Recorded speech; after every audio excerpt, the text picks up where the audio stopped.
Hi everyone, I hope you guys are having a nice day, and I appreciate you guys taking the time to listen to my presentation.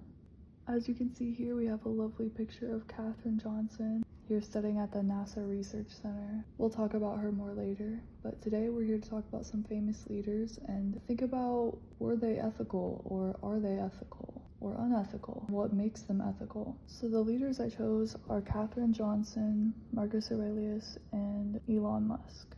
So I just decided to choose some leaders because of my personal interests. In my free time, I sometimes study Stoicism, which naturally drew me to Marcus Aurelius. I'm also fascinated by science and technology, which led me to choose Katherine Johnson, one of NASA's most brilliant minds, and Elon Musk, whose leadership has been celebrated and also criticized. I wanted to include some variety just to show that they come in all kinds. And it is interesting how unethical leaders can rise to power. But anyways, I'm not here to talk about that today. I tried to choose a variety, so we have Katherine Johnson, a scientist, servant type and transformative type of leader. Marcus Aurelius, a politician, also a philosopher king, and he definitely exemplifies transformative leadership. And then Elon Musk, who has an authoritative type style of leadership. Also, he has been a politician, but I mainly chose him as a businessman, so that's kind of the way we're going to be talking about him today. But yeah, let's get into it. This is Katherine Johnson. As a mathematician at NASA, she led with some precision and also determination. It was really imperative for her to be accurate in her calculations that actually guided the Mercury and Apollo missions. Her work directly contributed to John Glenn's successful orbit of the Earth in 1962, and actually he refused to fly it unless Johnson personally verified the flight trajectory. And this really shows that level of trust and confidence that she inspired in other people because they trusted her work. But more so than all of that, she was a leader because her talents extended beyond just her technical mathematical skills. She also faced some systemic racial and gender discrimination during her career. She went to segregated schools, segregated work environments. Even later at NASA, she experienced some of these type of qualities. So she's a great example of someone that can rise above trials and tribulations, hardship.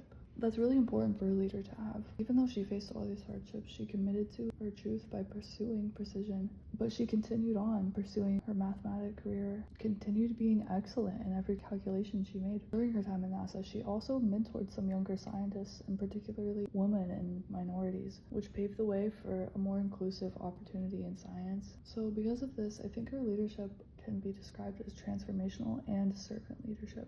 She definitely inspired all of those around her by lifting her team's performance and served a greater mission of advancing space exploration and scientific truth.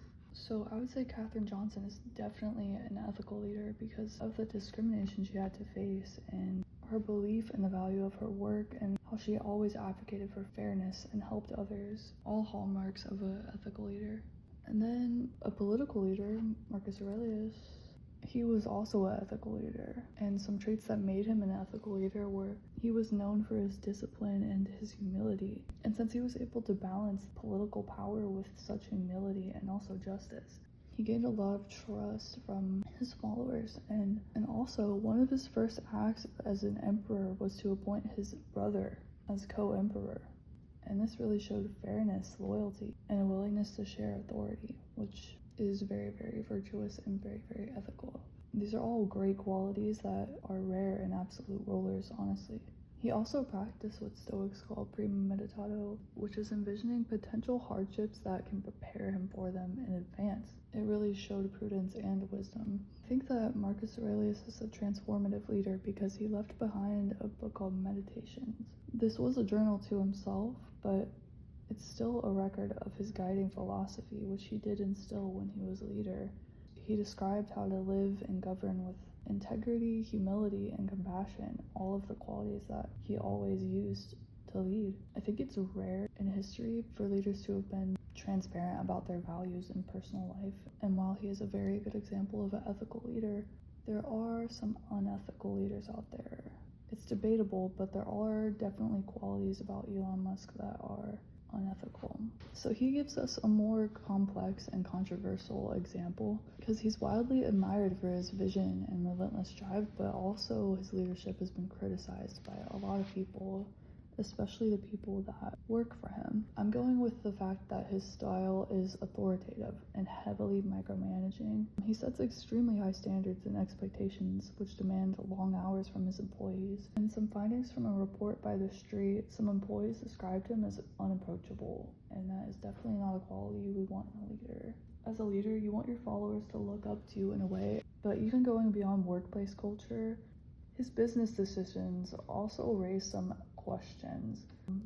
When Tesla was marketed as an autopilot system, it was marketed as more than capable than it actually was, and it actually put drivers at risk, which is very, very, very unethical.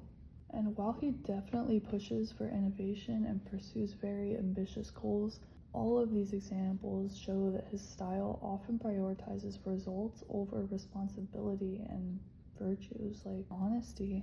I think for all these reasons, his leadership is best described as unethical, even if he made some groundbreaking achievements. And then my last page is my reference page, but I'm just going to go back to the three leaders to talk about some concluding thoughts. Katherine Johnson and Marcus Aurelius show two different types of transformative and ethical leadership. Johnson inspired trust through her precision and her service and dedication to helping people, and Aurelius embodied wisdom and justice in both philosophy and in leadership, governance. So these are two different ways that transformative leaders can be helpful. And Elon, on the other hand, demonstrates some dangers and some things to be cautious and wary about of unethical leadership. But these three leaders remind us that true ethical leadership is not just about achieving results, but also about how they're achieved and whether they uplift or harm people who make it possible to happen in the first place. Some of the readings in this module and the past module, it explains how leaders are really supposed to provide what the following needs to complete a task. Back to my references and images page. Thank you guys for listening. I really appreciated it, and I hope that maybe you learned something or thought about something in a new way.